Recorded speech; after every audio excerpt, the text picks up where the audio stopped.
Everybody out there, go run and tell your homeboys and homegirls it's time for Keenan and Kel.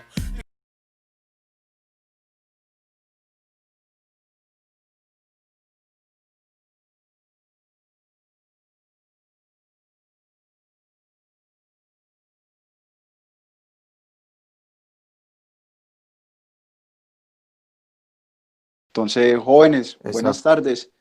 Eh, a todos nuevamente bienvenidos y bienvenidas a esta cátedra universitaria, donde hoy abordaremos el tema de la historia de la universidad.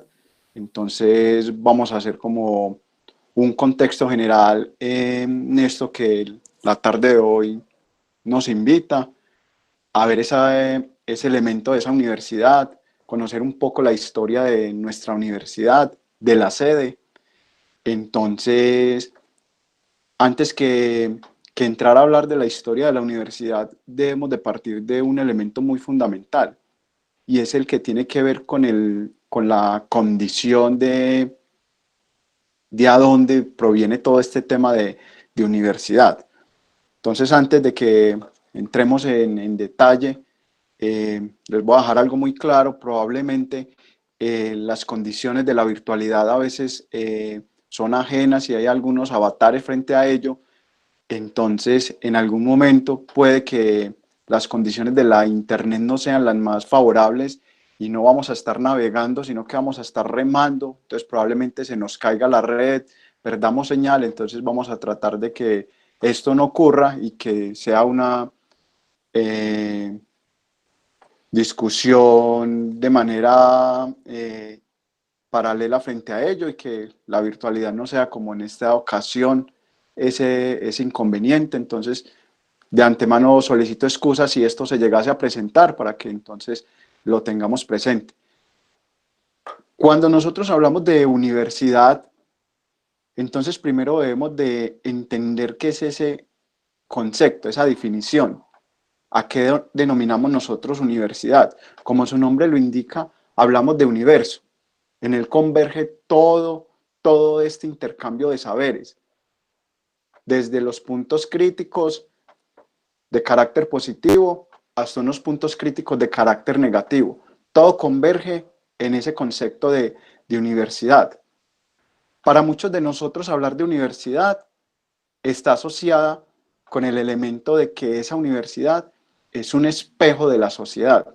En la universidad vamos a encontrar nosotros desde el componente de la corrupción, el componente de los robos, vamos a encontrar también el componente del asesinato, porque lastimosamente la universidad ha estado inmersa en estos elementos, y también vamos a contrastarlos con esos elementos de la innovación, la investigación, el intercambio de saberes, la interdisciplinariedad. Entonces, en él converge todo eso, y de alguna manera nosotros discutimos que la universidad es eso, es el reflejo de nuestra sociedad, es un espejo. Ese pequeño universo que nosotros llamamos universidad, entonces entra ahí a colación.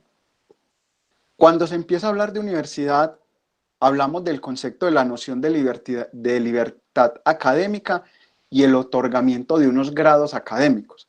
Eso es en última instancia lo que a la universidad la denomina, ese concepto de la libertad académica, y que en última instancia nos otorga a nosotros unos grados académicos. Cuando nosotros hablamos de universidad, vamos a pararnos temporalmente en el medioevo. Vamos a hablar del siglo XII, siglo XIII, cuando se hablaba de esa creación original de universidad desde el punto de vista europeo. Entonces vemos cómo aquí empieza a tener como la existencia de esa necesidad del carácter de universidad, donde existen estas instituciones donde se compartía el intercambio de saberes. Y si vamos tiempos más atrás, también nos vamos a encontrar, como es el caso concreto de la Universidad de Constantinopla, para el año 340, donde se hablaba de este lenguaje de universidad. Pero realmente para nosotros tener como ese referente histórico en lo que a universidad nos concierne, vamos a tomar esa época del medioevo, donde se empezó a hablar de esa educación, y la enseñanza se impartía a través de un elemento de escuela y de institutos. Entonces vamos a tener las escuelas catedráticas y vamos a tener las escuelas monásticas. A partir de ahí es que se va transformando ese componente y por último nosotros lo llamamos universidad. Por eso para nosotros no es ajeno que cuando hablamos de universidad, primero hablamos de una escuela, hablamos de un instituto, como lo vamos a ver nosotros más adelante, a través de una Escuela Nacional de Minas, a través de un instituto agrícola y a través, por última instancia, de una facultad que viene y se queda inmersa dentro de nuestra sociedad. Entonces, en este momento, les voy a presentar pantalla para que por favor me confirmen si estamos viendo.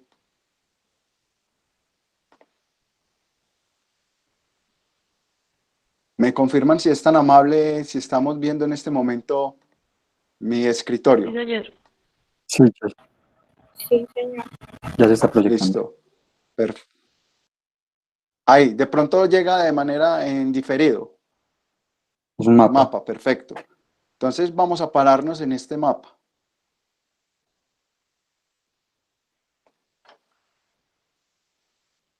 Nuestra historia de la tarde de hoy empieza en este punto, entre la calle Echeverry y la conocida calle del Palo, esta que viene acá.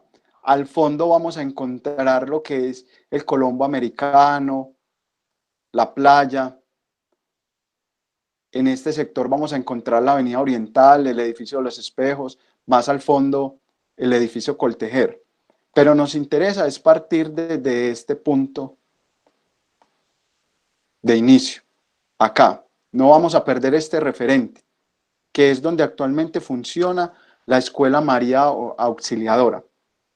Entonces, en este momento vamos a partir a hablar de la historia de esa universidad. Después de los procesos independentistas, las guerras civiles, las disputas partidistas en el siglo XIX, nosotros nos vamos a encontrar con toda esa herencia que después de más de 3 siglos se tuvo esa lucha contra la hegemonía española y entonces empieza a conocerse ese concepto de Estado-Nación. Y dentro de ese elemento de Estado-Nación es donde se empieza a ver la necesidad de la creación de una escuela, en este caso, de la creación de una universidad. Entonces acá estamos viendo, jóvenes, la Ley 66 de 1867, a través de la cual se crea la Universidad Nacional de Colombia de los Estados, corrijo, Universidad Nacional de los Estados Unidos de Colombia. A partir de ahí empieza como el nacimiento de esa transformación de universidad. ¿Qué se quería con ello? Se quería entonces tener ese nuevo proyecto de país moderno. Estaba el componente de la infraestructura, las vías, los ferrocarriles y el sinnúmero de desarrollos y transformaciones que ese Estado-Nación empezaba a ir desarrollándose. De la mano de ello venía un elemento muy importante y era aquel donde estaba estimulado la economía y la comunicación. Producto de esto, vamos a encontrar entonces la expansión de una frontera agrícola y la transformación de la agricultura. Entonces, ¿cómo entra ese lenguaje de la universidad? Lo que estamos viendo acá, este documento, hace alusión a lo que hoy día nosotros conocemos como Universidad Nacional de Colombia. Acá es donde empiezan esos antecedentes, pero nosotros todavía para esta época no habíamos sido reconocidos, no habíamos estado inmersos en ese componente de universidad. Cuando iniciamos esta intervención, entonces estábamos ubicados acá. Entonces esta es la calle más conocida como El Palo y esta que baja acá es Echeverry. Esta esquina que ustedes ven acá es donde actualmente funciona el Colegio María Auxiliadora. Entonces por eso era muy importante no perder de rumbo esa primera imagen que proyectábamos a través del mapa. Entonces acá al fondo vamos a ver la catedral de la iglesia de San Antonio, por acá ya vamos a ver el barrio El Poblado, San Diego, Niquitao. Acá en la franja occidental vamos a encontrar hoy día la Alpujarra, el cerro Nutibara. Entonces a partir de ahí es donde empieza la necesidad de nosotros tener una escuela. Entonces tenemos la Escuela Nacional de Minas. Según el censo de finales del siglo XIX, 1870, la economía en Antioquia se dividía de la siguiente manera. El 64% estaba dedicado a la agricultura, el 2.5% al comercio, el 12% estaba dedicado a los artesanos y fabricantes y el 10% de la población estaba empleada en la minería. Tampoco vamos a olvidar este porcentaje en lo que concierne a la parte agrícola y a la parte minera. La parte minera, sabemos que nuestra región era rica en minas de beta y aluvión. Todo esto producto de la herencia de los tiempos coloniales. Entonces, a partir de acá, un grupo de la élite antioqueña, conscientes de esa tradición minera que había en la región, proponen fundar un espacio acorde para el estudio científico y técnico, y que no solo fuese referente a la minería, sino a toda una serie de conocimientos relacionados con lo que en su momento se llamaban ciencias útiles.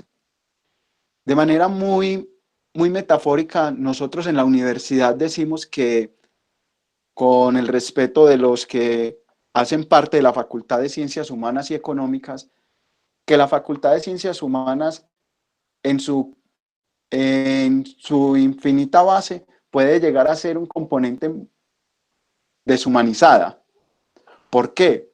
Porque la Facultad de Minas, la Facultad de Ciencias, trataban de tener todo ese componente integral para la formación de sus profesionales. Entonces hoy día hablamos de ese lenguaje. La Facultad de Ciencias Humanas realmente es muy deshumanizada, mientras que la Facultad de Minas tiene más ese trabajo hacia el ser, e incluso hasta su propio eslogan habla de ello, de trabajo y rectitud. Se habla de todo este lenguaje y de ese comportamiento de ese ser integral. Entonces, mientras esta élite antioqueña trataba de buscar la necesidad de crear esa escuela de minas, es donde nosotros veíamos anteriormente el Colegio de María Auxiliadora en esta imagen. Entonces vemos esos inicios de la escuela de minas. Pero ¿qué pasaba entonces en esa Medellín de esta época? Mientras habían las calles empedradas, las vestimentas de las personas eran rústicas, las personas andaban descalzas, se mezclaban el otro escenario, que eran aquellas discusiones intelectuales. Estaba el tema de que las personas estaban saliendo de sus fronteras, tenían la posibilidad de viajar a otros países, e incluso vamos a estar inmersos en ese lenguaje de los círculos literarios. Entonces, a partir de ahí, vemos cómo toda el término que utilizamos en nuestros días, toda esta globalización permitió que la vida cotidiana en Medellín estuviese ya cambiada a través de este lenguaje de la conformación de una escuela de minas. La Ley 60 del año 1886 es la que funda dos escuelas de minas. Una se establece en la ciudad de Ibagué y otra escuela de minas se optó porque estuviese presente en el departamento de Antioquia, en la ciudad que se considerase fuera la más apta para poder constituir esta escuela. Por ende, se constituye en la ciudad de Medellín. Entonces, a partir de este momento, tenemos la fundación de la Escuela de Minas. Sin embargo, solo hasta el 11 de abril del año 1887, oficialmente la escuela abre sus puertas e inicia labores con 22 estudiantes. Sin embargo, dada la inestabilidad económica que estaba surgiendo o que estaba inmersa la región en ese momento, se da por cerradas sus puertas, porque la Escuela de Minas no es rentable como se estaba proyectando. Producto de esto, entonces la universidad cierra sus puertas y va a empezar a ir teniendo una cantidad de altibajos frente a ello para volver nuevamente al año 1892 a fundamentarse esta Escuela de Minas.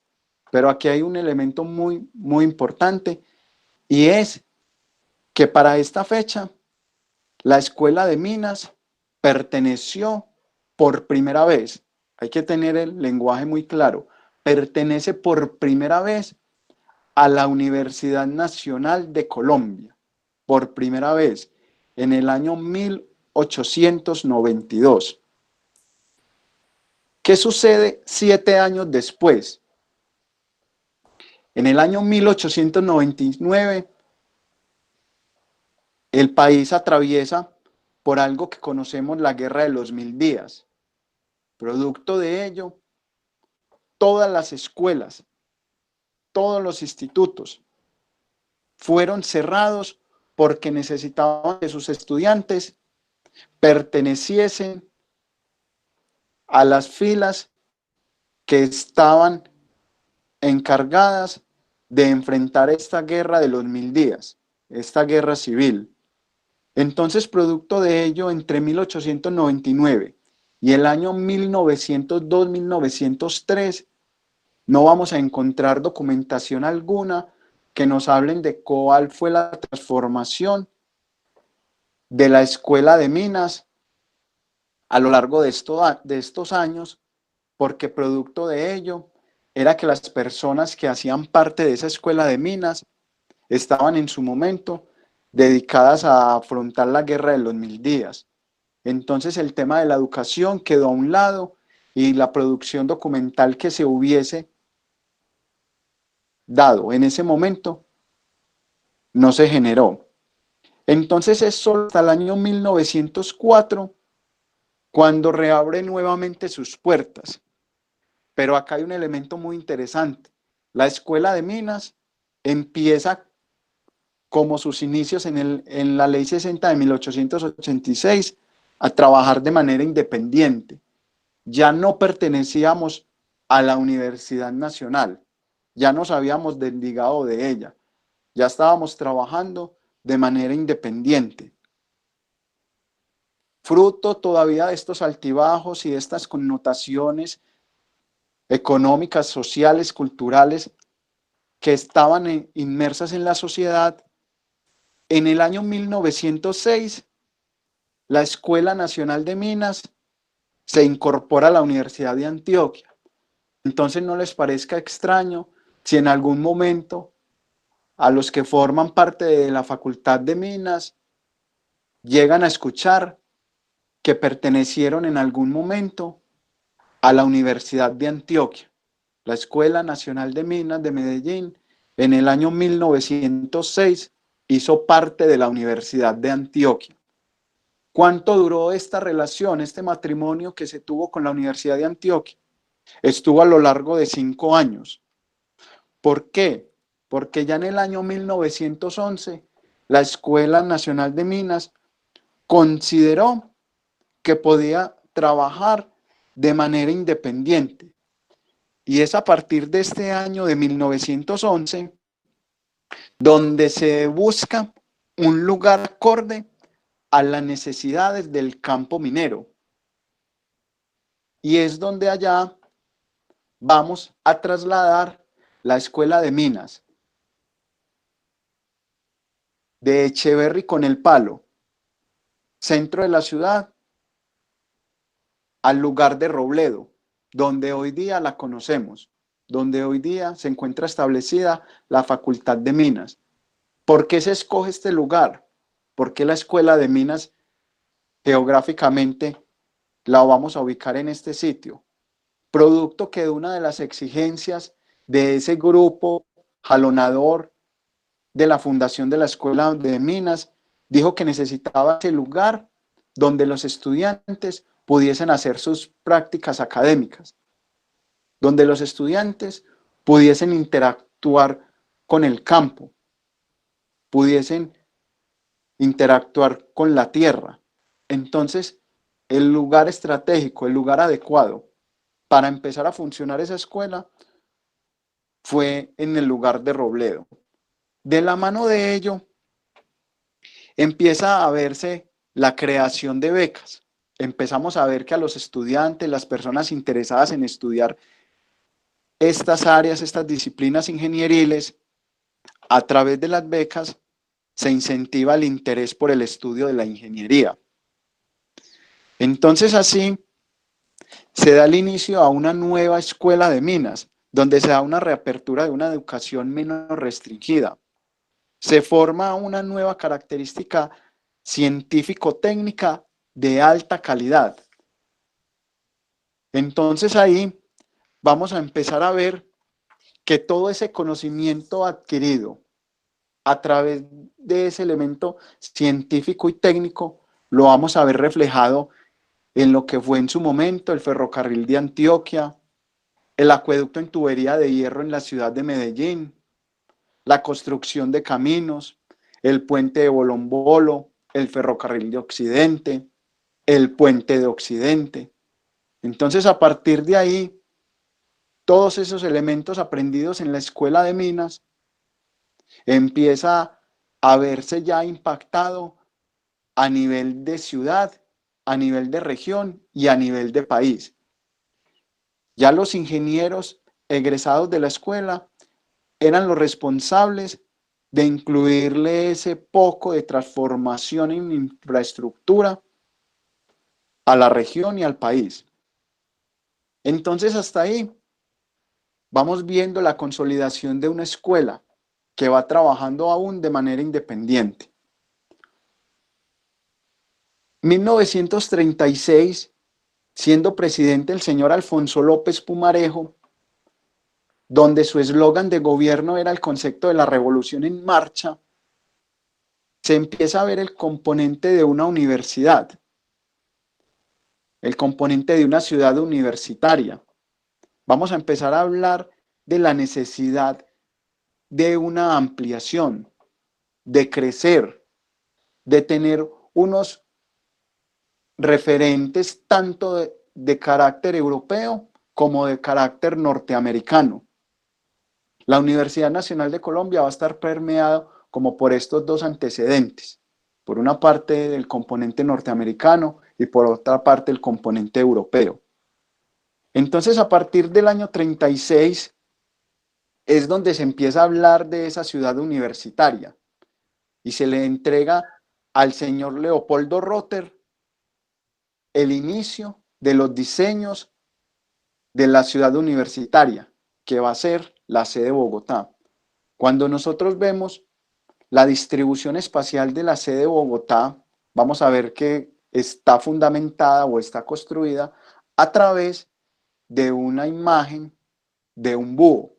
Cuando lo miramos desde arriba, vamos a tener esa posibilidad de ver cómo el señor Leopoldo Rotter quería jugar con ese elemento, de crear unos espacios más amplios frente al conocimiento y frente a la ubicación de cada uno de los escenarios que iba a estar compuesto la universidad, aulas, laboratorios, bibliotecas. Entonces, ¿qué pasó para el caso de la Escuela de Minas?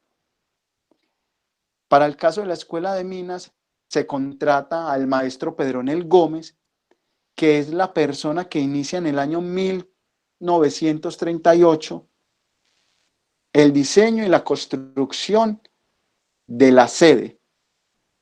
Entonces vamos a entender un poco esto y vamos a ir con detenimiento para entender esto.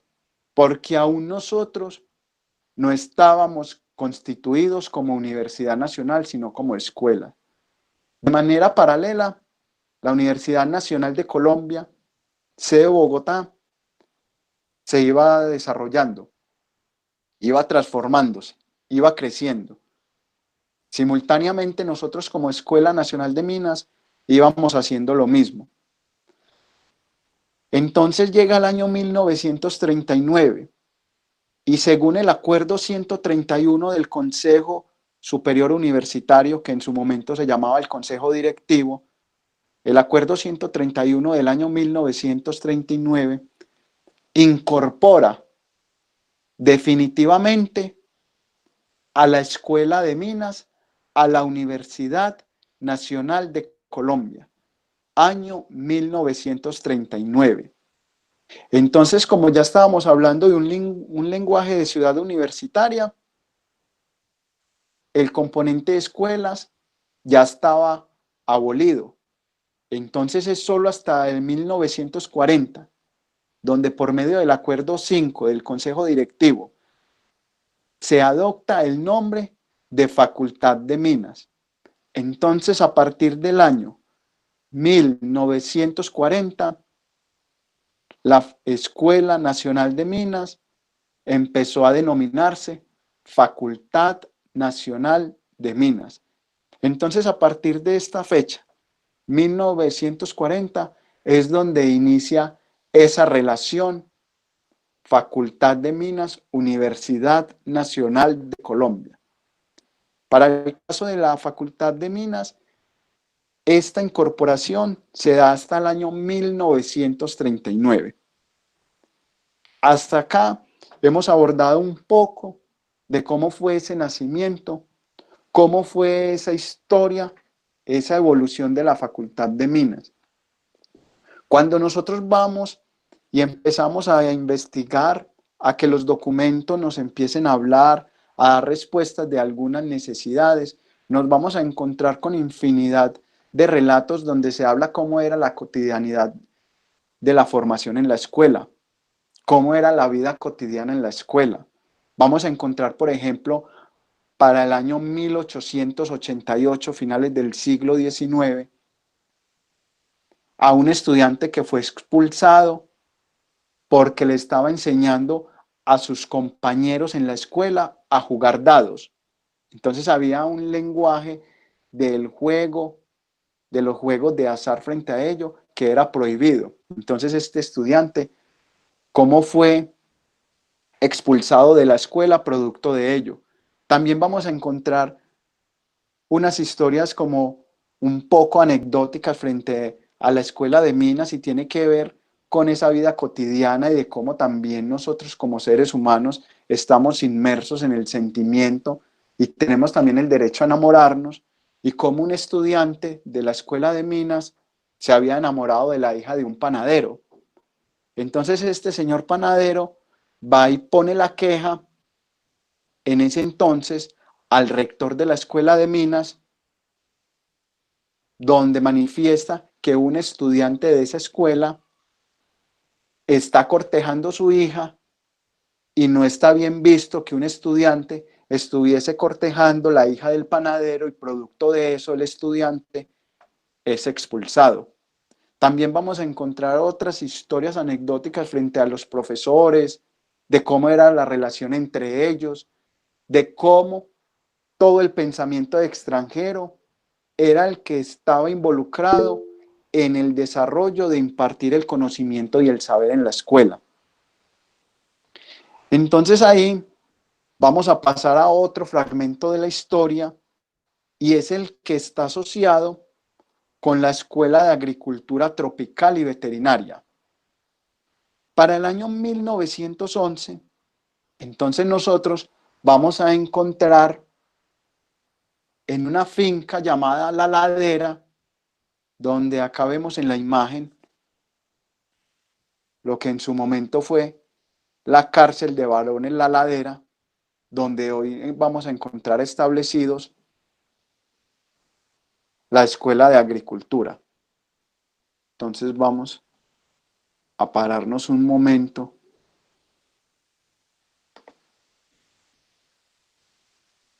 en dónde empiezan los antecedentes de esta escuela.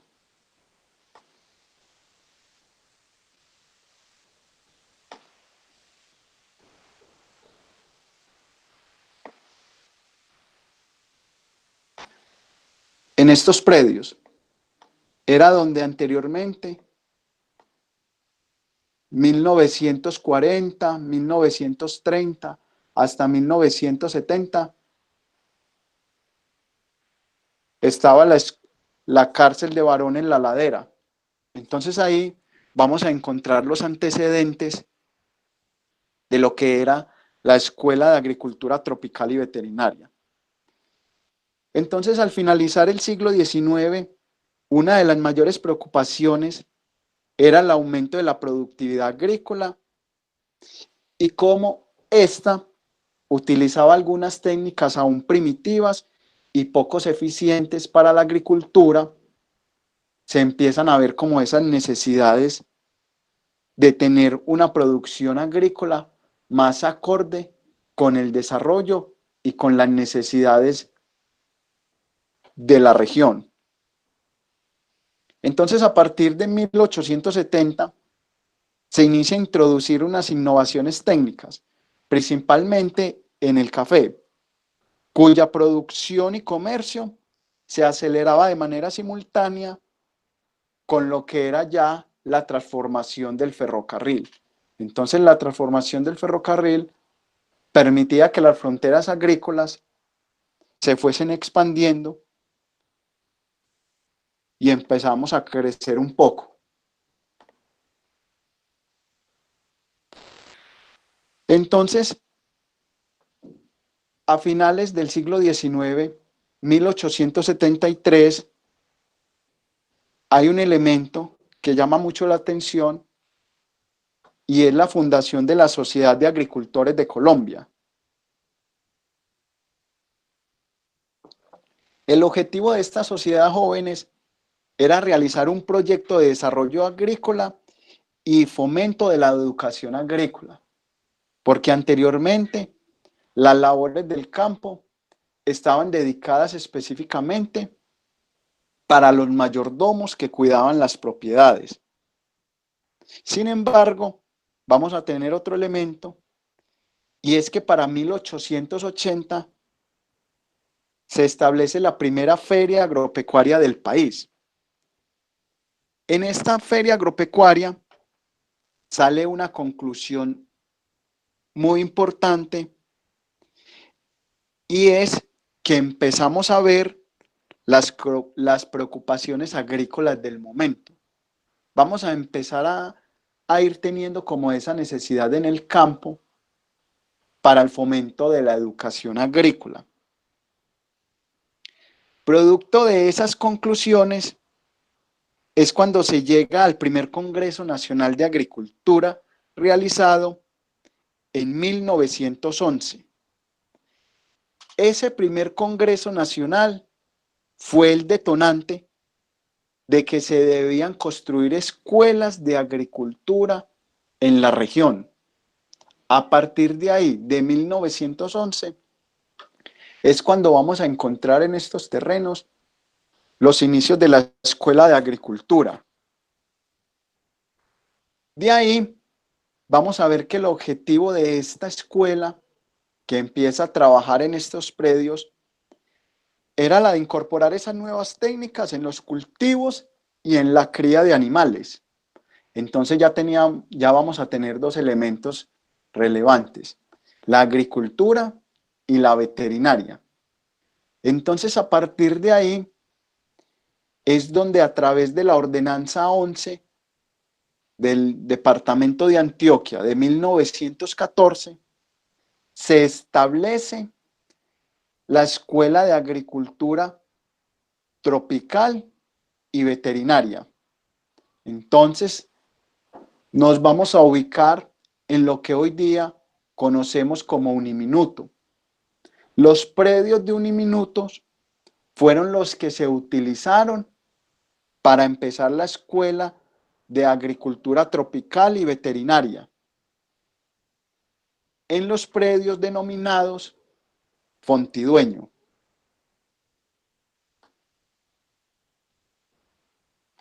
como lo indica la imagen. Escuela de Agricultura Tropical y Veterinaria, Colonia de Fontidueño. Estos predios corresponden a lo que hoy día es la universidad o la institución universitaria Uniminuto. A partir de 1914 es donde empiezan a dictar esos cursos idóneos a los agricultores de la región. Sin embargo, la Escuela de Agricultura Tropical y Veterinaria tuvo los mismos tropiezos y de alguna manera los mismos antecedentes que mencionábamos anteriormente con la Escuela de Minas, y es que solo hasta 1916 es que empezó a funcionar la Escuela de Agricultura Tropical y Veterinaria. En su momento, en el año 1916, entonces ya la escuela contaba con 9 empleados y 88 alumnos. 48 de estos estudiantes permanecían de manera interna en los predios de la escuela. Entonces ahí empezamos a ver un poco el lenguaje de las residencias estudiantiles. A partir de 1916, 42 estudiantes ya pertenecían tiempo completo a la Escuela de Agricultura Tropical y Veterinaria. ¿Qué pasaba con el resto de estudiantes? Ya estaba el ferrocarril en funcionamiento, entonces se daban pasajes gratis, tanto a los estudiantes como a los profesores. Cuando se tenía la posibilidad de hacer algunas prácticas académicas, caso que no ocurre ya en nuestros días, era que los dueños de las minas del Zancudo daban el alojamiento y la alimentación a los estudiantes cuando hacían sus excursiones a estos lugares de las minas del Zancudo. Entonces, vamos a ver que en su momento los estudiantes de la Escuela de Agricultura Tropical y Veterinaria tenían una marcada inclinación por la veterinaria, pero había de por medio un elemento, y era que poder ejercer esta profesión de la veterinaria era un poco complejo, dado que los egresados de la escuela tenían un concepto de la curación de los animales en una línea científica y les tocaba competir contra esa curación tradicional que tenían las otras personas frente a los animales. Entonces, producto de esto, fue que la veterinaria no fue tomando como mucha fuerza, a pesar de que los egresados se consideraban veterinarios y no agrónomos. Pero viendo estos embates del poder ejercer la veterinaria, vieron que la necesidad era más del componente agrícola.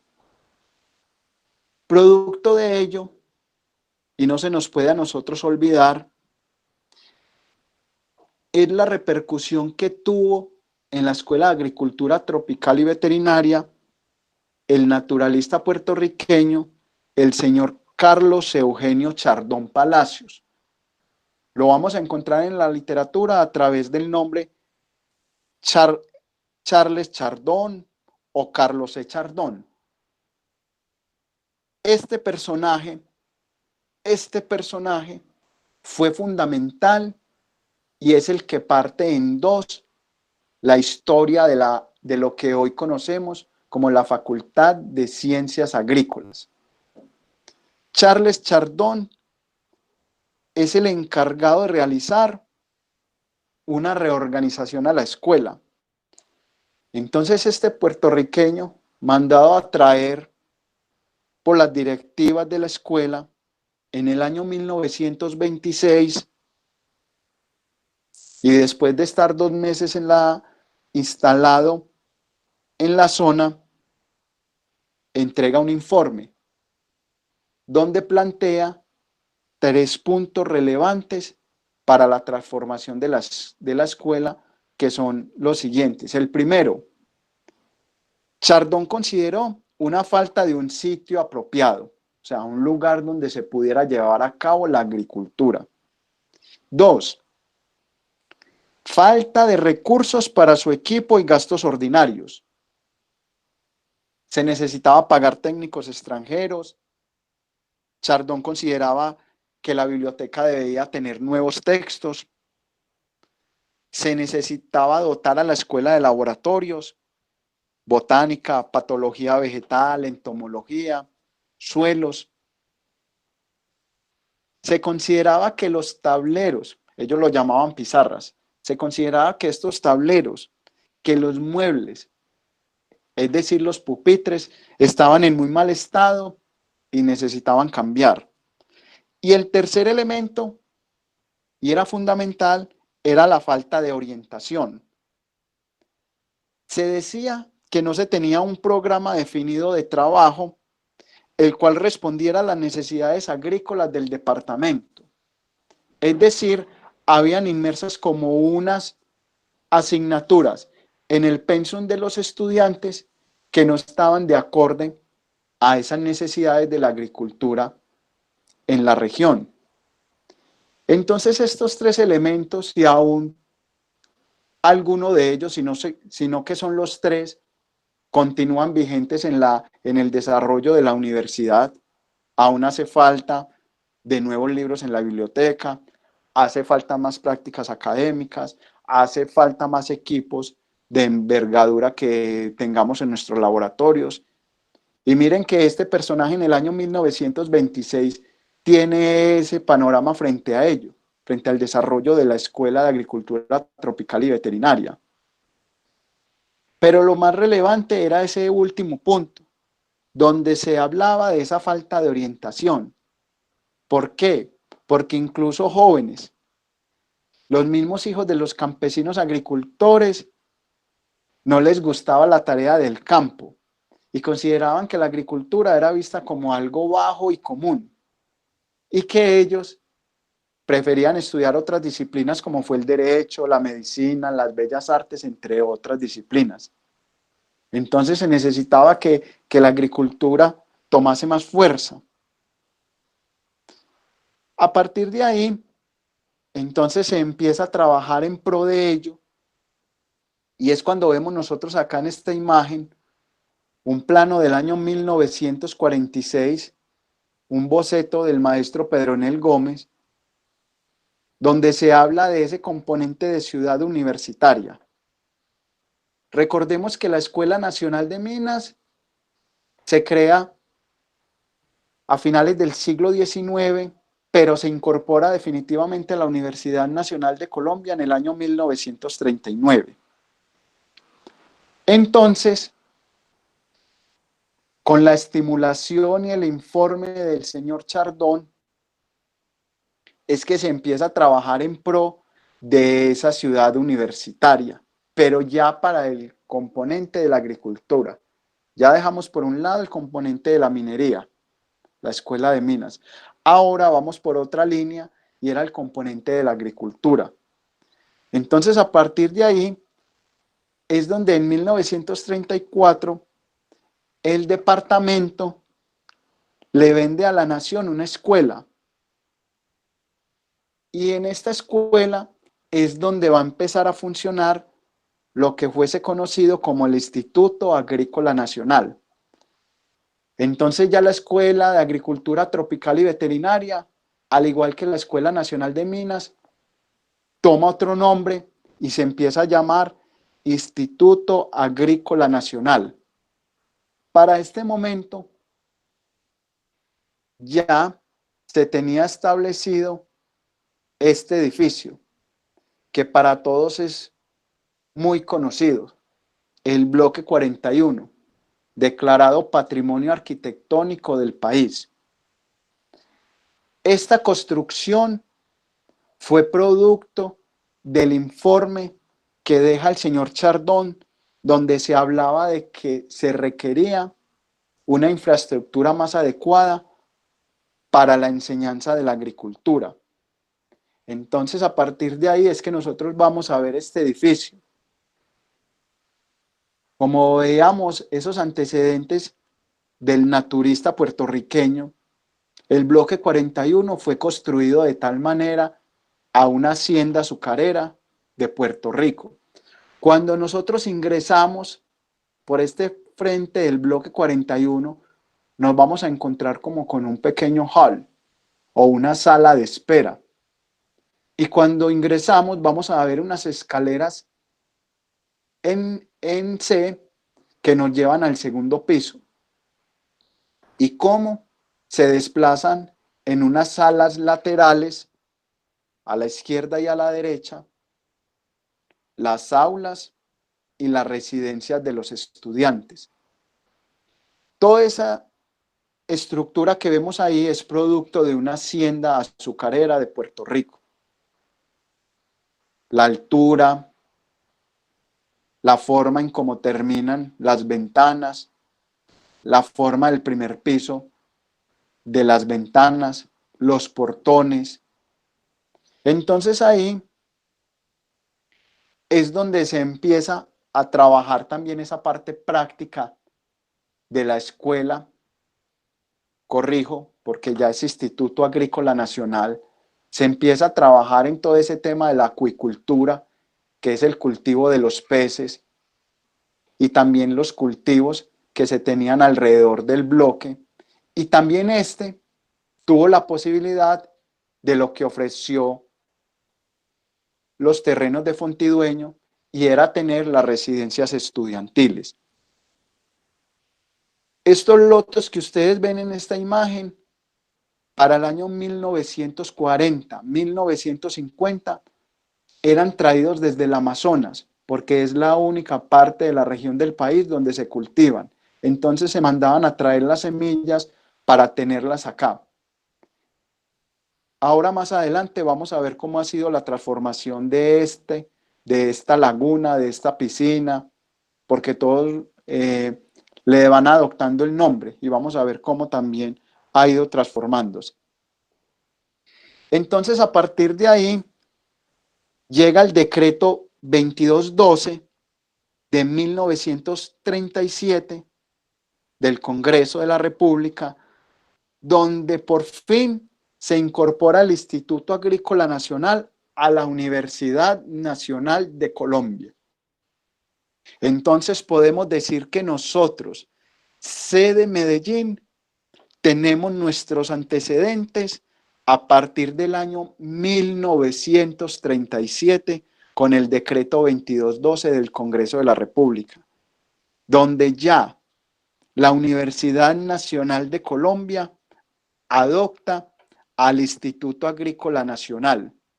A partir de ese momento es que nosotros nos empezamos a llamar seccional, zona, regional, sede Medellín. Ha tenido varias denominaciones a lo largo de los años, pero a partir de 1937 es que nosotros realmente pertenecemos a la Universidad Nacional de Colombia. E incluso la misma Escuela de Agricultura Tropical y Veterinaria se incorporó primero que la Escuela Nacional de Minas. Y al igual que les mencionaba que en 1940 adopta el nombre de facultad, el Instituto Agrícola Nacional también adopta el nombre de facultad, pero a partir de 1938. Temporalmente es más antigua la Escuela Nacional de Minas, pero cuando hablamos de sede, fue primero la escuela, fue primero el Instituto Agrícola el que se incorporó a la Universidad Nacional de Colombia.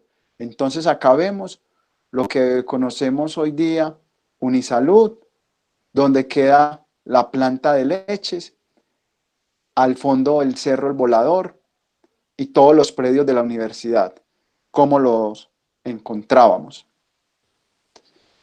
Entonces empieza ya, jóvenes, a ver un desarrollo y ya a funcionar ese eje llamado Universidad Nacional de Colombia, sede Medellín.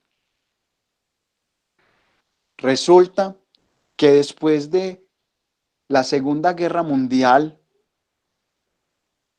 se da una avalancha de misiones extranjeras a la sede de Medellín. Entonces vamos a encontrar las instituciones como son las megaempresas de Ford, de Kellogg's, la Rockefeller, la Universidad de Michigan, que producto de esa Segunda Guerra Mundial ven la necesidad de buscar el futuro en el campo y dan la mirada hacia Latinoamérica. Entonces, con el conocimiento de estos norteamericanos, es donde se va a empezar a hablar de entomología y de fitopatología. Se va a empezar a buscar la mejora del maíz y del frijol. Y se va a generar un intercambio de saberes. Ya los profesores de la sede de Medellín tenían la posibilidad de ir a Estados Unidos a formarse y los profesores de Estados Unidos venían a Colombia a impartir su conocimiento. Entonces vamos a ver ese lenguaje que nos ocupa a nosotros de universidad y cómo al inicio de esta intervención hablábamos, converge ese universo.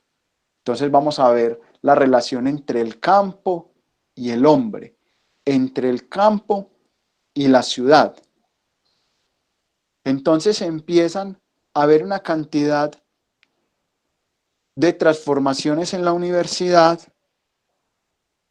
y donde estas misiones extranjeras empiezan a inyectarle también dinero a la universidad. Esto tampoco lo podemos olvidar en nuestro referente. Cómo los extranjeros estaban invirtiendo dinero en el país y cómo esto después desataría una ola de inconvenientes. Entonces acá vemos unos estudiantes en uno de los lugares de residencias que quedaban acá en el segundo piso. Algunos los ubicaban en lo que hoy conocemos como Unisalud.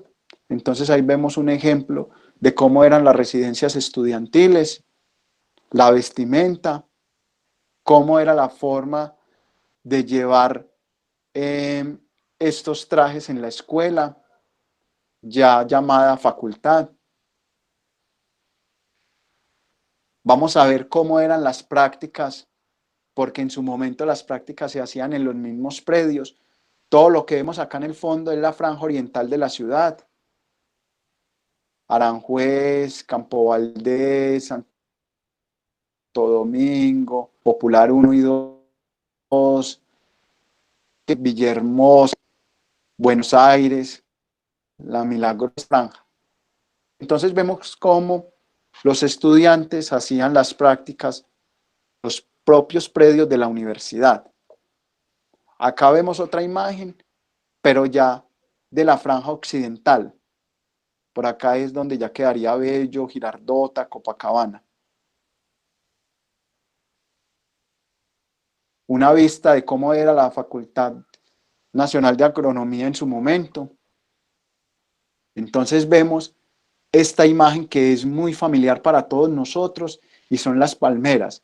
Estas palmeras en su momento jóvenes llegaban hasta donde es hoy día la plaza de mercado La Minorista.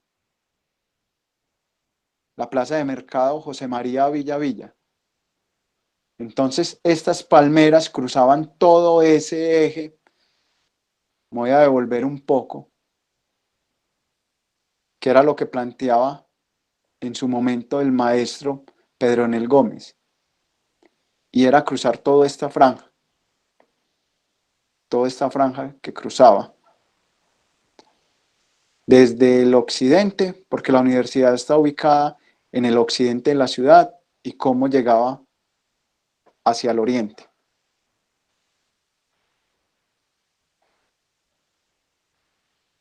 Vamos viendo entonces un desarrollo de la vida universitaria, vamos viendo una transformación.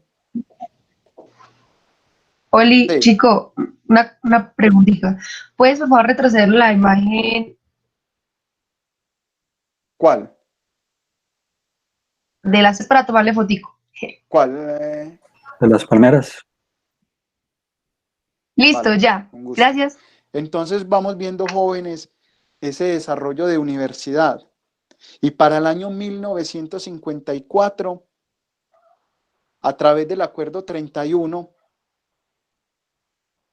se crea la Facultad de Arquitectura, producto de una necesidad inscrita en la modernización de ciudad, una necesidad que pedía a gritos, una ciudad que iba transformándose y que iba creciendo.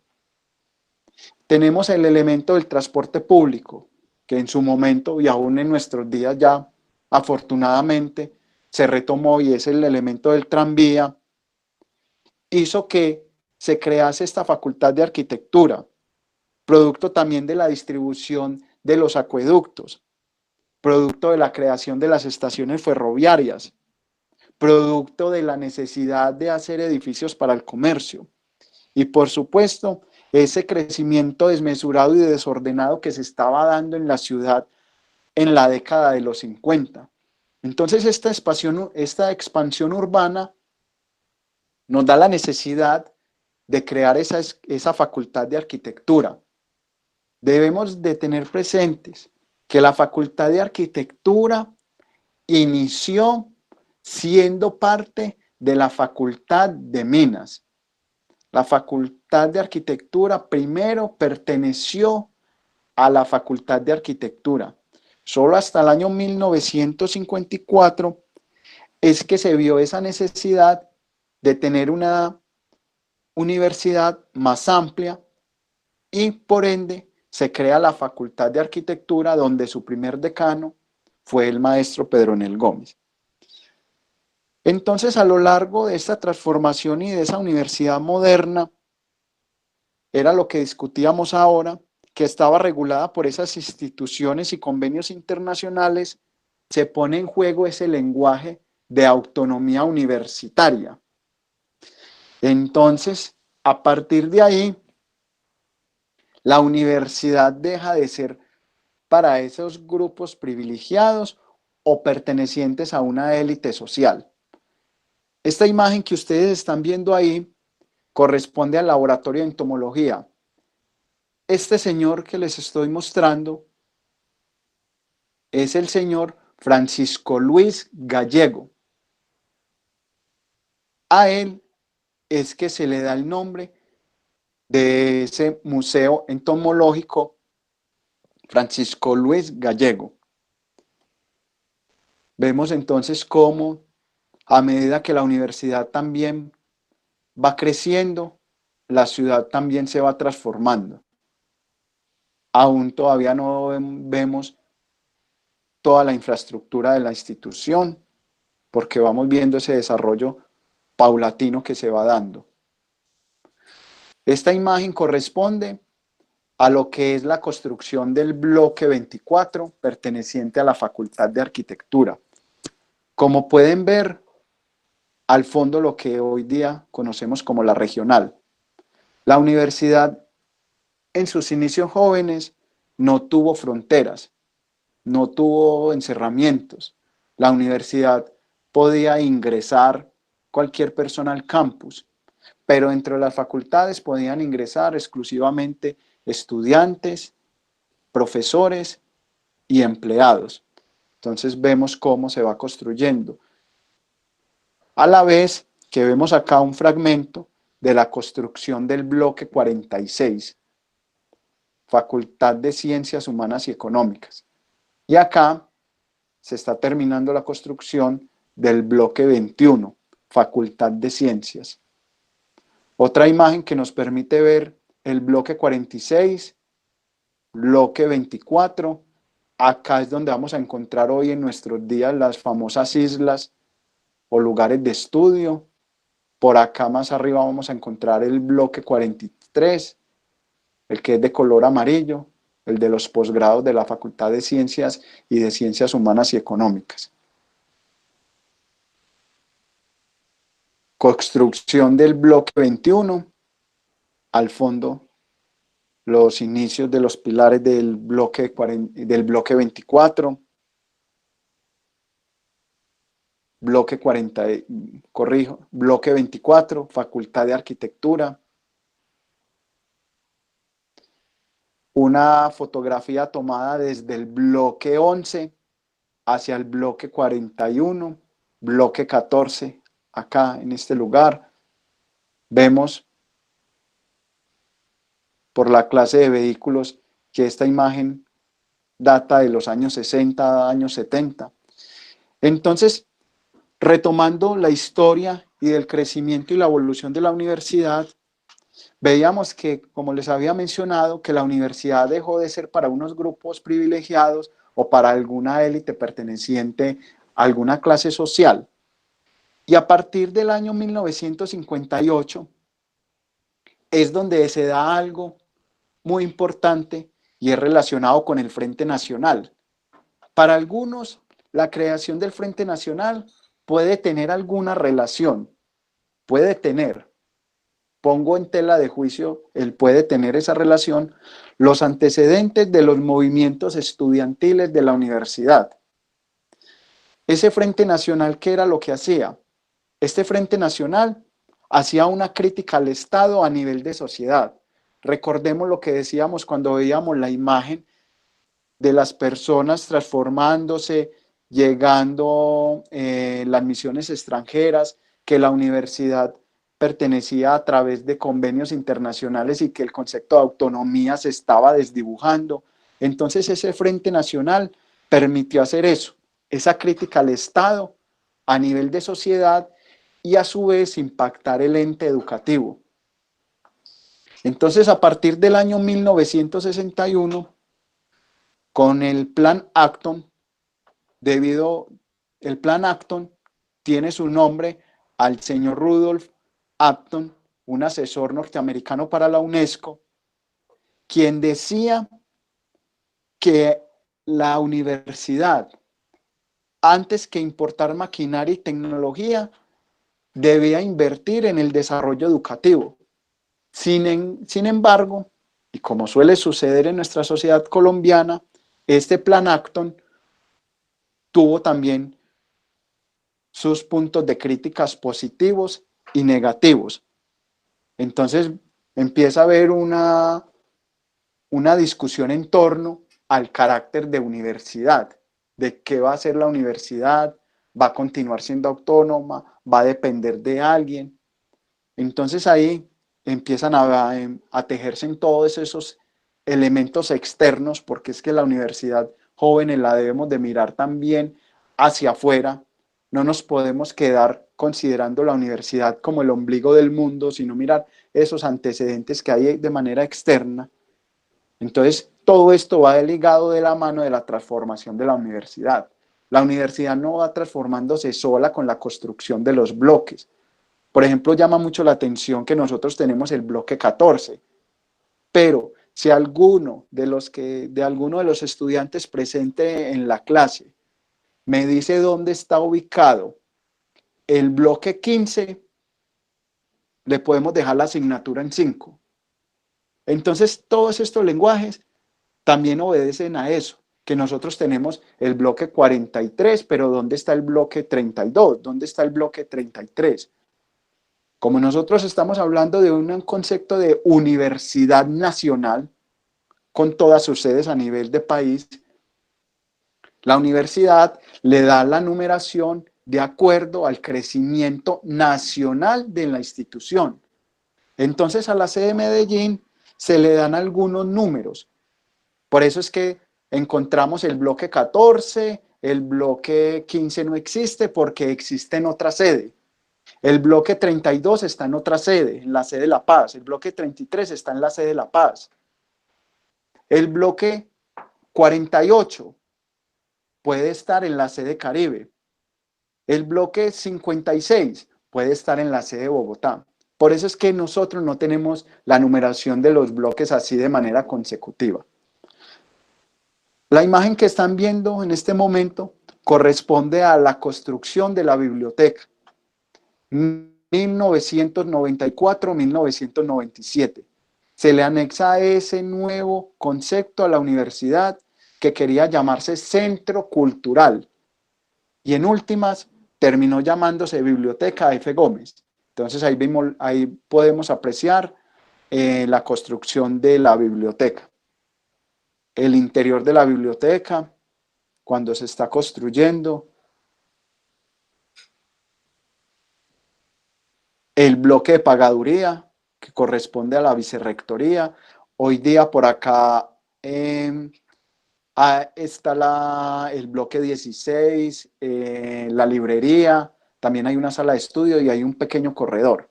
Cuando pasamos por este pequeño corredor vamos a ver este graffiti, este mural hermoso que aún sobrevive afortunadamente, entonces lo vamos a encontrar.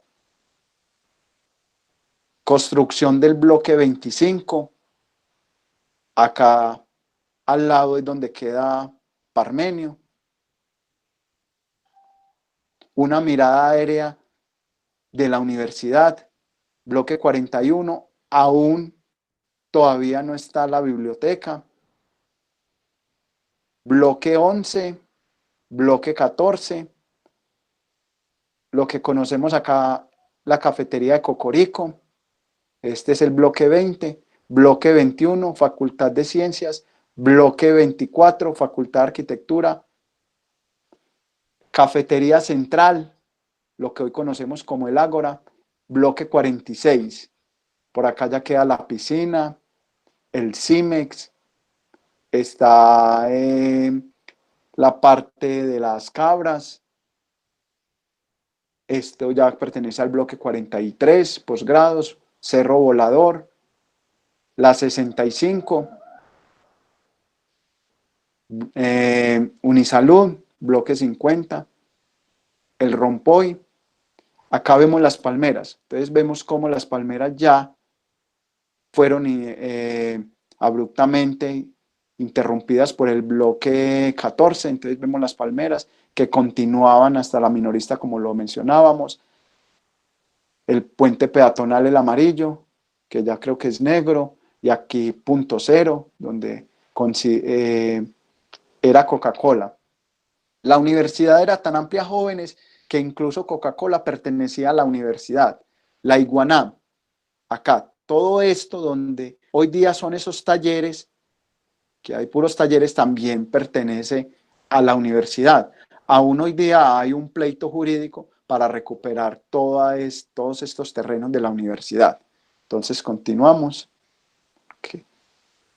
Punto cero, Barranquilla, Universidad de Antioquia al fondo, Coca-Cola, comando de policía, acá queda mecánica y acá la universidad.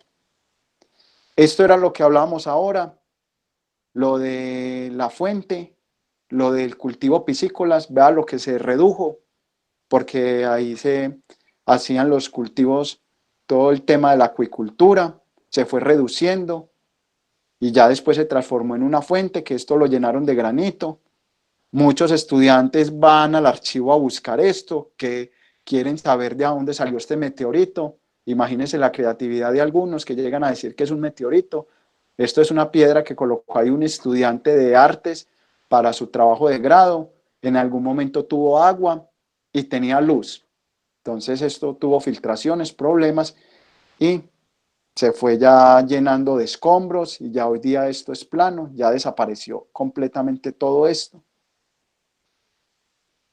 La salida de la antigua Iguaná, acá es donde muchos de nosotros almorzamos, las negras, las otras cafeterías, el mall de la Iguaná, como algunos cariñosamente lo llaman.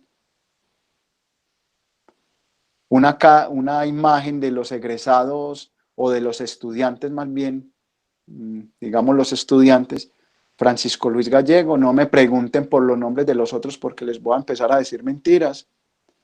Vemos esa imagen, que incluso esa imagen es muy particular porque muchos egresados de la Facultad de Agronomía o muchos de nosotros vamos y nos tomamos esta fotografía cuando nos graduamos para la posteridad, porque realmente es un fondo muy, muy bonito lo que ofrece el bloque 41. Vemos los estudiantes de agricultura. Anteriormente la universidad daba cursos de conducción de tractores a los estudiantes porque se necesitaba que los estudiantes fueran unos ingenieros agrónomos íntegros, entonces debían estar en las condiciones hasta poder de manejar esta maquinaria. Una de las clases en la Facultad de Minas, nuevamente vemos la vestimenta, muy elegantes. Probablemente hoy esto ni en la sede de Bogotá se ve a los cachacos vestidos así. Vemos los pupitres, los cuales se consideraban para la Escuela de Agricultura Tropical y Veterinaria, según el señor Chardón, estaban en malas condiciones. El portón del bloque 41, yendo hacia el corredor de las Palmeras.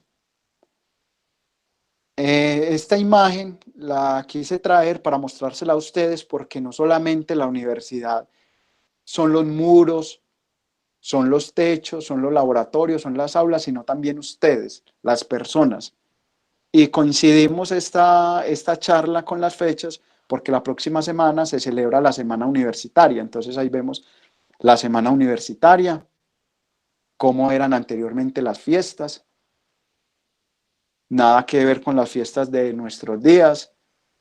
Entonces podemos ver como un poco de ilustración frente a ello. Esto es nuevamente la fuente, lo que para algunos dicen que era una piscina, pero nunca funcionó como piscina. Vemos una imagen tomada desde el bloque 24 hacia la cafetería central. Esto anteriormente era la cafetería central, acá en el fondo, bloque 41. Vemos estudiantes, vemos que probablemente pudo haber sido un momento de un día del bachiller, que estaban en la universidad en alguna actividad. Entonces vemos esto. Los autobuses, estos autobuses fueron una de las cosas positivas que dejaron tanto estas misiones internacionales, y era que dotaron a la universidad de buses, tanto de este como el de acá atrás. Algunos cariñosamente le llaman el bus del IMPEC, otros le dicen el bus de los Simpson. Cuando tenga la posibilidad de montarse en un bus particular de la universidad, van a ver a un señor conduciendo el bus y que hay una imagen de Otto de los Simpson en el autobús amarillo, un montaje donde dice Universidad Nacional. Eso fue producto de una salida de campo de los estudiantes en el año comienzos del 2000, cuando asociaron a ese bus con el bus de los Simpson, y a este conductor le llamó mucho la atención y adoptó la imagen y puso ese dibujo en ese bus. Entonces vemos esto. Acá ya hay una fiesta universitaria. La chiva no corresponde a un carro de la universidad, no. Bloque 46. Entonces acá nos detenemos un momento para hablarles de lo que fue la creación en el año 1975. Según el Acuerdo 80, se crean las dos últimas facultades de la universidad: Facultad de Ciencias y Facultad de Ciencias Humanas. Empezó a llamarse Facultad de Ciencias Humanas. En 1997 es que se llamó facultad, o adopta el nombre de Facultad de Ciencias Humanas y Económicas, a partir de 1997. Pero en el 75 se crea bajo el nombre de Facultad de Ciencias Humanas. ¿Por qué se crean estas dos facultades? Tanto la Facultad de Ciencias Humanas como la Facultad de Ciencias. Se crean producto de que la sede venía teniendo una tradición estrictamente tecnológica, y la universidad necesitaba jóvenes convertirse en centros integrales. Entonces, producto de ello es que se crean ese elemento de las humanidades en la universidad, y por otra parte el elemento de las ciencias exactas con la facultad. Entonces así se establece un proyecto intelectual, científico y social, cuyo objetivo primordial a partir de 1975 era la investigación y de crear esos espacios jóvenes de innovación, creación y crítica, todo en procura de la creación de la universidad. Acá vemos algo que no es ajeno para nosotros, incluso la semana pasada estábamos inmersos en ello, no sé qué pasó, como suele suceder, no tenemos memoria, se acabaron las protestas, las manifestaciones, borrón y cuenta nueva. Entonces vemos cómo eran los enfrentamientos anteriormente, porque la universidad no solamente es estudiar, no solamente es sacar copias, no solamente es ir a sufrir por una nota, no es solamente trasnocharse para un parcial, sino que también esto hace parte de la vida universitaria pública. Esto no es EAFIT, esto no es bolivariana, entonces es en la universidad pública. Entonces vemos esto.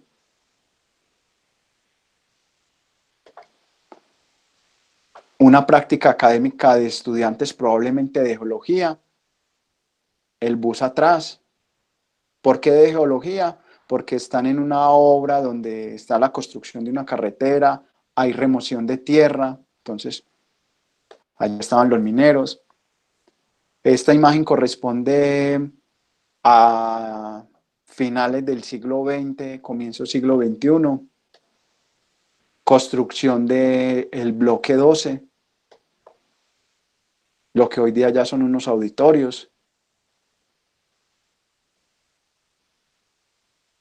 La glorieta como era anteriormente, la antigua portería de la Iguaná, que ya fue cerrada y habilitaron la 65, la cafetería central, como era la cafetería central en su momento.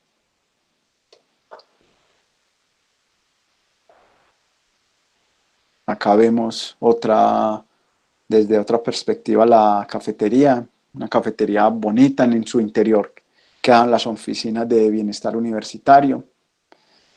Un señor lavando carros, y con esto quiero como terminar esta intervención, y es que en definitiva la universidad somos eso, somos las personas, el individuo. Las personas somos los que hacemos la universidad. Entonces, este personaje que ustedes ven ahí, más conocido con el nombre del Pispo, se llama Don Guillermo. Cuando lo llaman Don Guillermo, él ni siquiera reconoce por el nombre, sino que obedece más al nombre del Pispo.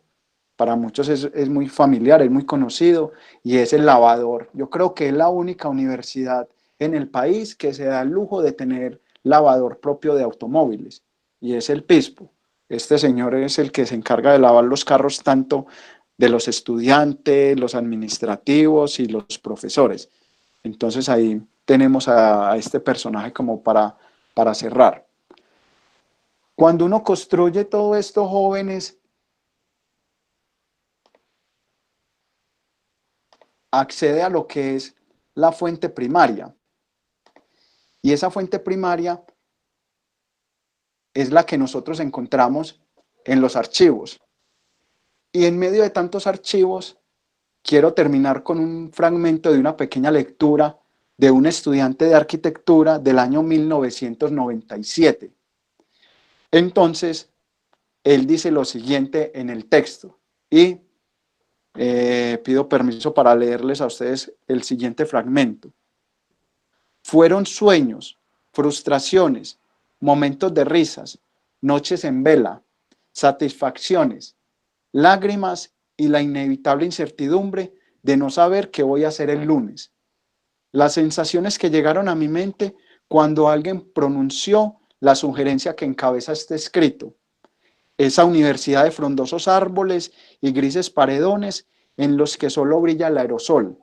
Ese encantador recinto a donde mis expectativas y yo llegamos un buen día de enero, me estaba invitando ahora a decirle adiós.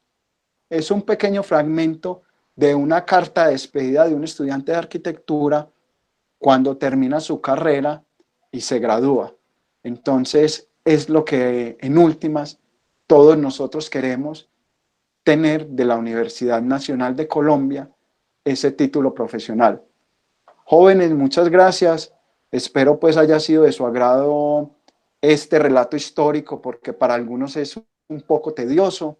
Traté de buscar unas imágenes y convertir esta virtualidad en algo más ameno, en que no se convirtiese en un soporífero. Entonces, los que se conectaron y se fueron a hacer algún otro alguna otra actividad, bienvenidos, ya van a empezar a llamar a lista, entonces tienen que volver a conectarse. Entonces ya no sé si tenemos tiempo para alguna intervención o algo. Ya entonces quedo a lo que Fabián me indique, acato entonces lo que me estén diciendo. Y nuevamente muchas gracias, jóvenes. Fabián.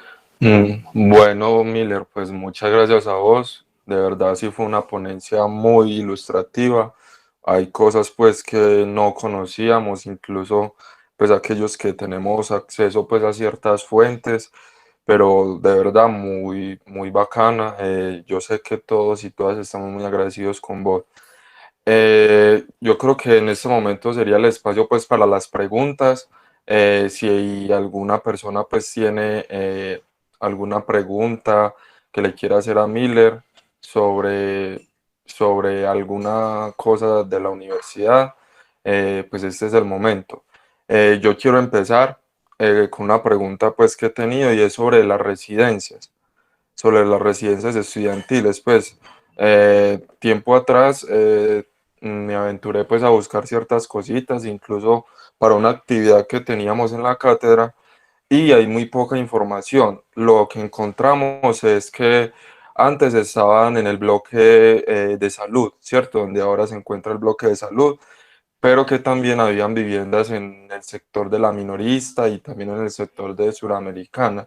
Entonces, pero sigue siendo para mí una información como muy difusa. Entonces, si vos pues tenés algún datico que me pueda soltar, sería pues de mucha ayuda. Listo, Fabián. Entonces, respondiendo a esa inquietud, hay algo que debemos de tener muy claro, y es que todos los archivos en el mundo son archivos incompletos. Entonces, la universidad apenas está en la tarea de conformar o de seguir consolidando, porque ya existe ese archivo histórico institucional, que es muy diferente al archivo histórico judicial de Medellín. Es completamente diferente al archivo institucional de la sede. Ahí efectivamente lo que encontramos es como muy poco, porque la información o no se le daba ese interés y ese valor al documento en su momento, y producto de eso la información se pierde. Efectivamente, cuando inicia la universidad tiene unas residencias, llamémoslo así, internas, y correspondían tanto al bloque 41 como a lo que es hoy el bloque de Unisalud.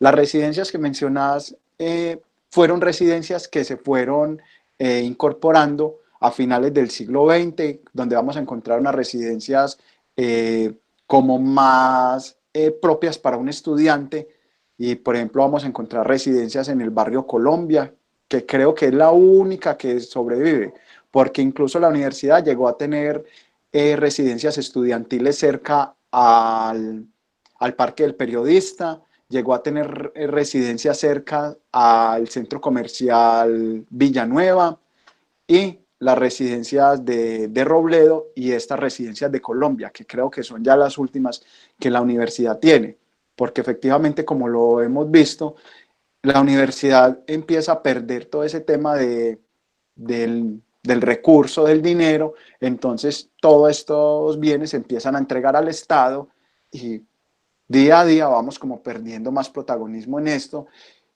y aún con nuestras luchas no se logran realmente recuperar estos bienes, porque es una necesidad que para algunos es muy importante, porque hay estudiantes que corresponden a otras regiones de la ciudad, y para ellos es muy gratificante saber que cuentan con un lugar de alojamiento y que no tienen ningún costo. Entonces, frente a ello, la información sí es muy, muy reducida, Fabián.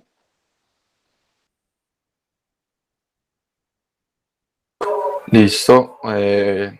Una pregunta. Compañero John tiene una.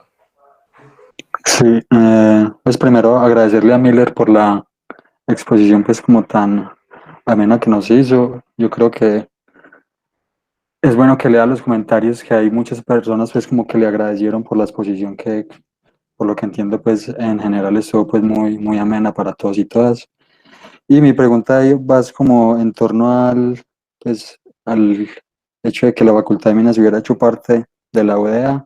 Me disculpa si de pronto lo hago repetir lo que dijo como ahora. Tal vez me descuide, pero no entiendo pues por qué la Facultad de Minas dejó de ser parte pues de la Universidad de Antioquia, teniendo en cuenta pues que es una institución también con pues tanto prestigio, tan importante pues acá en la región. Pues hizo parte de 1906 a 1911 y pues no entiendo pues por qué en 1911 se desligó pues de la UEA y ya, esa es como la preguntita. Sí, John Jairo. Mira, lo que pasa es que lo que decís es muy válido. La Universidad de Antioquia incluso es más antigua que la Universidad Nacional, 1803, si mi memoria no me falla. Era la única universidad, primero, pública y segundo, que tenía el componente de ingeniería en la región. Y como la escuela de minas no se podía sostener de manera autónoma, de manera independiente, necesitaba incorporarse a alguna otra entidad que pudiera suplir sus necesidades económicas. Entonces, ¿de quién echaron mano? De la Universidad de Antioquia, porque ellos tenían facultad, creo que la llamaban así, facultad de ingenierías, y entonces la absorben y se la llevaron. Entonces, ahí yo creo que es más una jugada diplomática que hizo la Escuela de Minas en su momento y fue, listo, vamos a chuparle rueda a estos 7 años, 5 años que vamos a estar inmersos con ellos y apenas volvamos a tomar fuerza, nos desligamos y seguimos funcionando de manera independiente como escuela. Esa fue la jugada que hizo la Escuela de Minas en su momento, el por qué se anexa a la Universidad de Antioquia y no continuó con ella, e incluso afortunadamente lo hizo, porque le fue mejor independizándose, porque después se incorpora a la Universidad Nacional. Pero eso obedece estrictamente a un factor económico. Y lo segundo, la Universidad de Antioquia era la única en la región que obedecía a unas disciplinas ingenieriles. Entonces, a eso es que la escuela apuntó y se incorporó para esas fechas a la UDA. Gracias. Listo. Tenemos otras dos preguntitas, Marlon y después José Gregorio. Buenas tardes, amigo Miller, excelente presentación.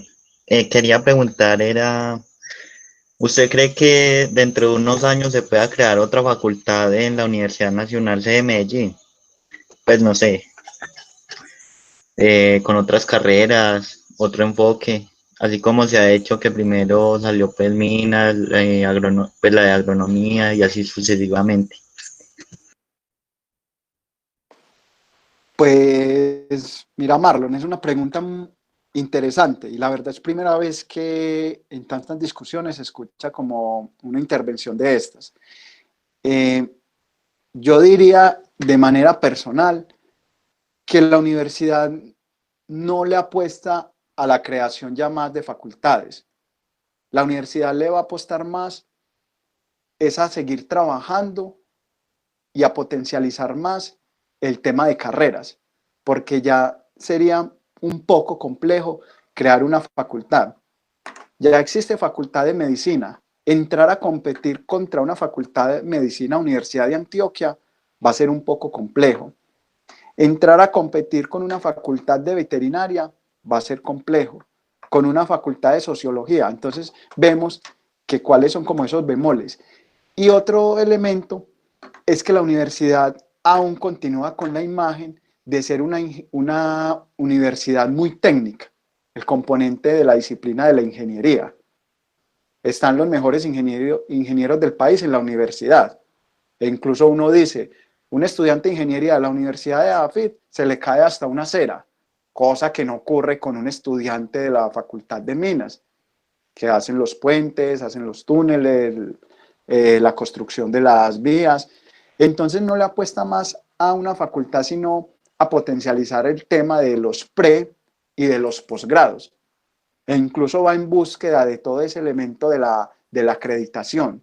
Vemos que cada vez más decimos, la carrera de ingeniería geológica se acreditó por 5 años más, la carrera de matemáticas se acreditó por 20 años más. Entonces la universidad está más interesada es ya en trabajar con lo que tiene, potencializar todo esto hasta donde dé lugar. Obvio está de por medio el lenguaje burocrático, Entonces, la universidad no estaría en condiciones de crear en este momento una facultad. No sé si Marlon te responda tu respuesta. Muchas gracias, esa era la inquietud. Listo, José, dale.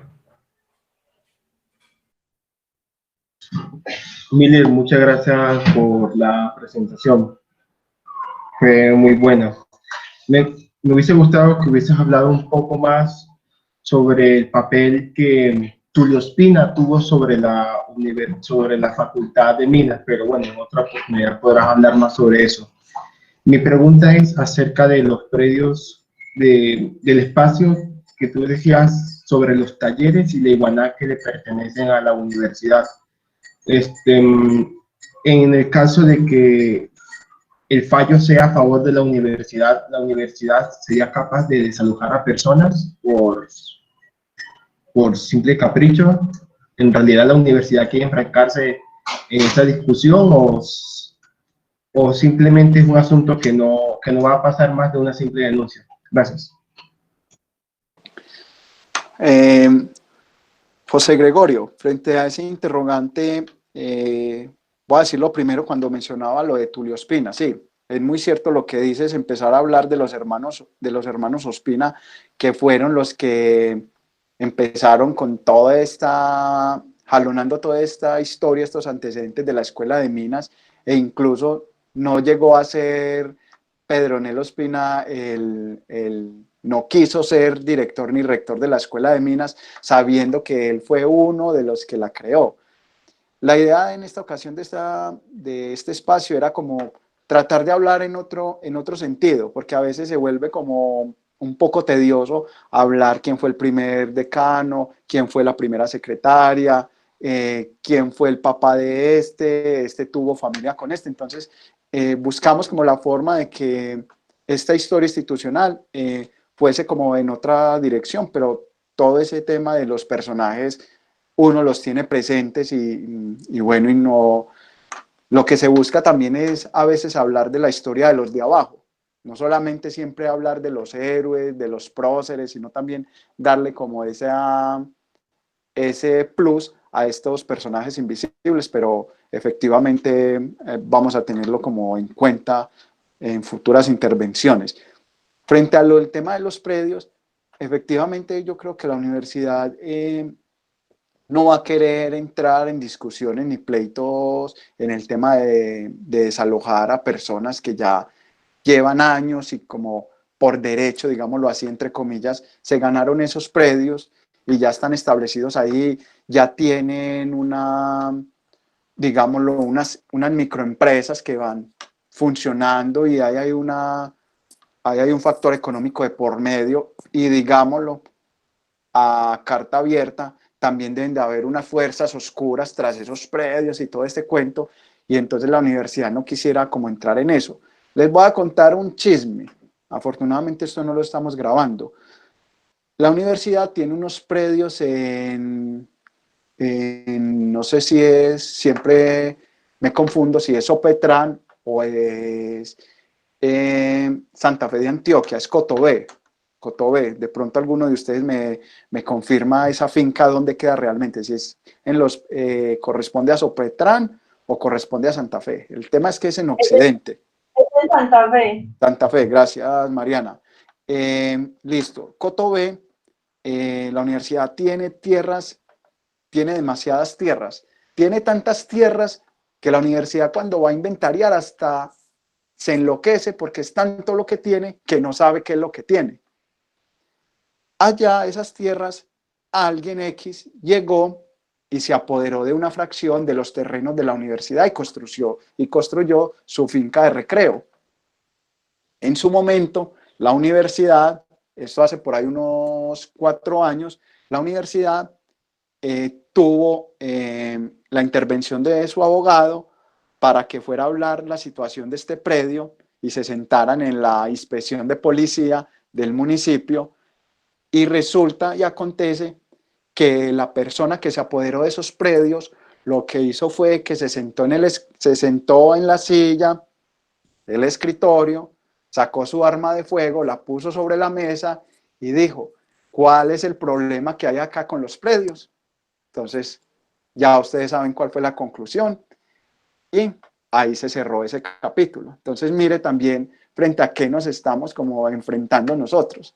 O sea, le están robando al propio Estado y el Estado se queda simplemente callado. Por eso hablábamos al inicio de la intervención de que la universidad, en el fondo, es un reflejo de la sociedad.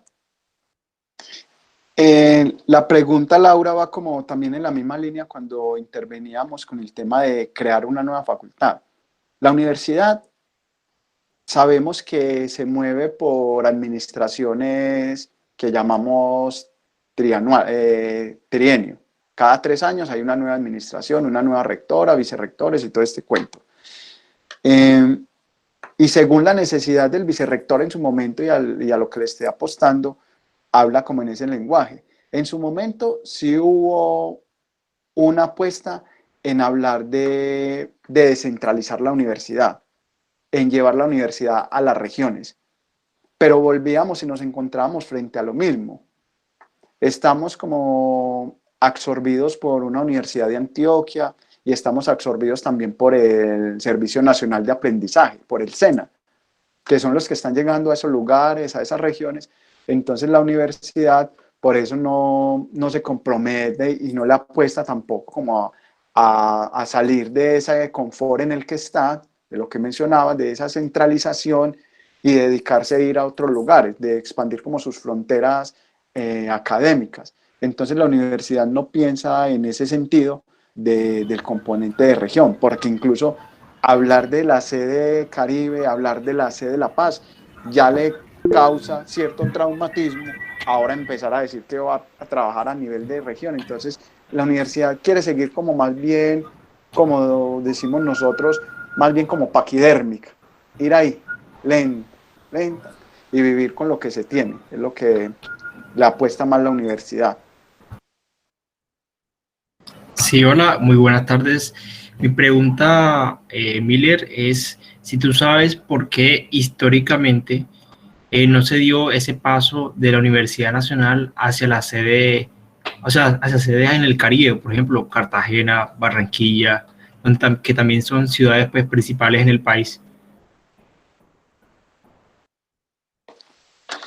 Cuando la Universidad Nacional empieza a constituirse, empezaron como más a mirar lo que estaba cerca a toda esta franja geográfica de la capital. Entonces por eso se expandió hacia Palmira, se fue para Manizales y llegó hasta Medellín.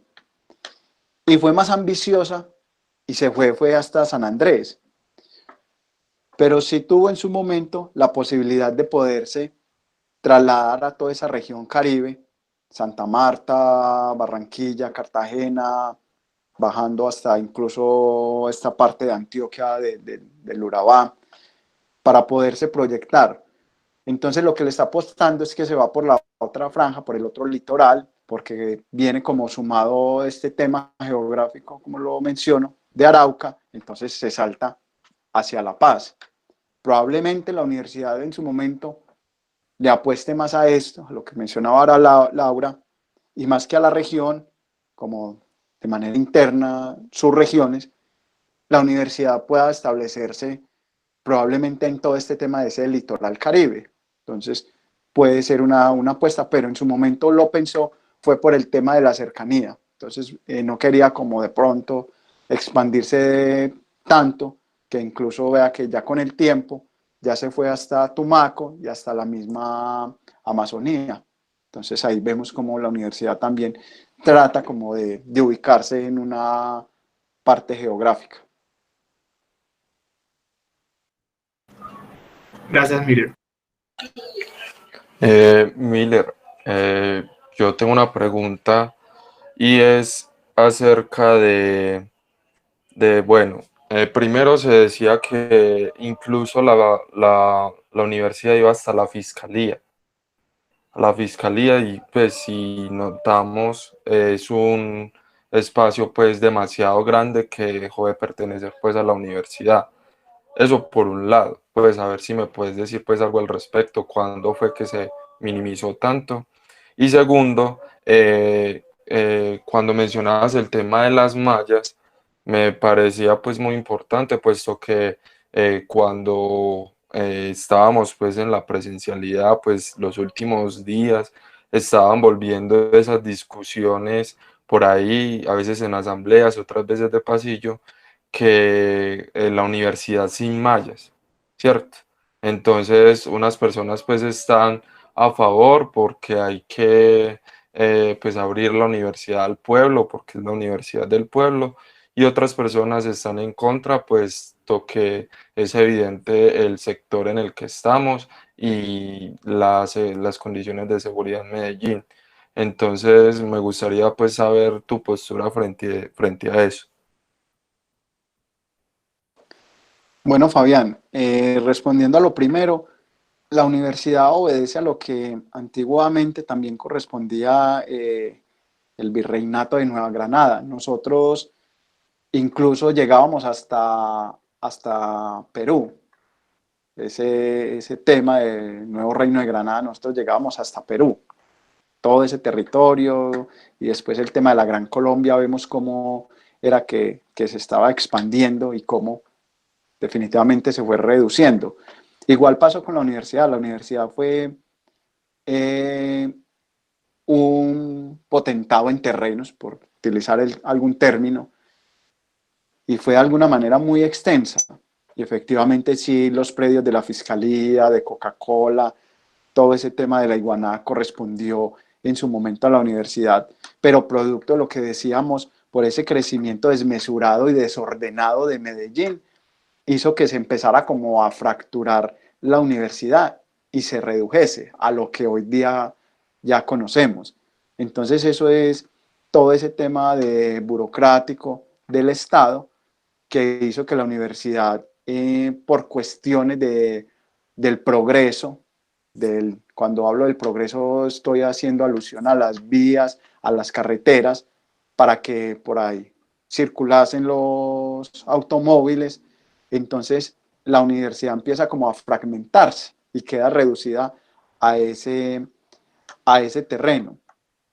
Y frente a lo otro, realmente es muy complejo nosotros hablar de una universidad abierta. O sea, nosotros tenemos un pensamiento muy, muy diferente a lo que es el pensamiento europeo. Las universidades en Europa no tienen fronteras. O sea, la universidad europea, usted cruza la calle y ya está en la universidad. Incluso usted puede ir a almorzar y todo. Cuando yo adelanté mis estudios de posgrados en la universidad, tuve la posibilidad de ir a almorzar a la Universidad de París. Entonces yo iba y almorzaba a la Universidad de París porque estaba abierta, entonces uno ingresaba y podía almorzar. Y es el tema, digámoslo, el respeto hacia lo ajeno. Yo les pregunto a todos, ¿ustedes se imaginan una universidad sin mallas trayéndola a la realidad de ciudad donde hay tanta población venezolana y bajo las condiciones en que están, como para tocar un ejemplo que todo lo vemos y es fehaciente? Todas estas personas, ¿qué harían? Entrarían al campus y efectivamente se podrían establecer allá. Las personas en situación de calle también irían allá. La universidad tiene equipos costosísimos. Tiene una mesa que le valió 1.000 millones de pesos, una mesa para unos estudios físicos. Entonces, dejar eso así abierto realmente sería muy, muy complejo. Y nosotros culturalmente siempre queremos estar encerrados. Consideramos que una malla nos protege, nos aísla de la realidad y como tal no vamos a estar vulnerables a cualquier cosa. Entonces, por eso el tema de las vallas es algo que no va realmente a madurar, porque nosotros como sociedad no estamos, esta generación, todavía en condiciones de asimilar que ese es un recinto para la transformación, para la educación, para el intercambio de saberes. No, nosotros vamos a hacer de eso otras cosas. Por ejemplo, por ahí incluso hasta rodaban unos memes muy curiosos donde decían que si a la universidad le abrían las vallas, le quitaban las vallas, se iba a llenar de venteros ambulantes. Efectivamente eso puede ocurrir porque es que nosotros necesitamos de alguna manera sobrevivir. Y la economía de nosotros, la economía colombiana es una economía, un porcentaje más elevado informal que formal. Entonces, realmente eso por ahí en unos 30 años no se va a ver. Hay que esperar a que lleguen esas nuevas generaciones a ver qué puede llegar a pasar frente a ellos. Entonces, la universidad por el momento va a apostarle a seguirse manteniendo con vallas.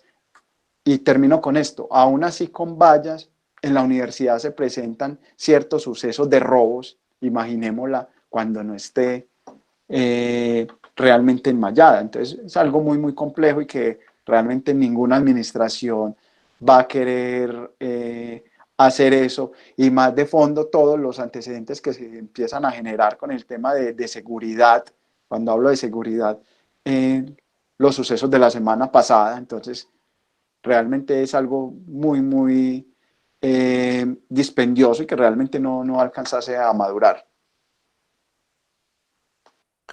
Listo, Miller. Muchas gracias, pues. ¿Hay alguna otra pregunta? Bueno, al parecer no. Listo, Miller, te agradecemos mucho por la exposición, muy completa, de verdad. Sé que pues hay cosas que a algunas personas les quedaron en el aire, pero de verdad pues muy completo todo. Listo, Miller, que estén muy bien, hasta luego. Listo, jóvenes. A ustedes muchas gracias por su disposición y su tiempo. Entonces esperemos vernos como nuevamente muy pronto en la presencialidad, a partir del 2021, cómo se desenvuelve todo y seguir como compartiendo todo esto que lo apasiona a uno y es transmitir todo este tema de la historia y del conocimiento de las fuentes primarias. Entonces que tengan un resto de tarde agradable y que nos sigamos viendo. Que estén muy bien y muchas gracias por la invitación.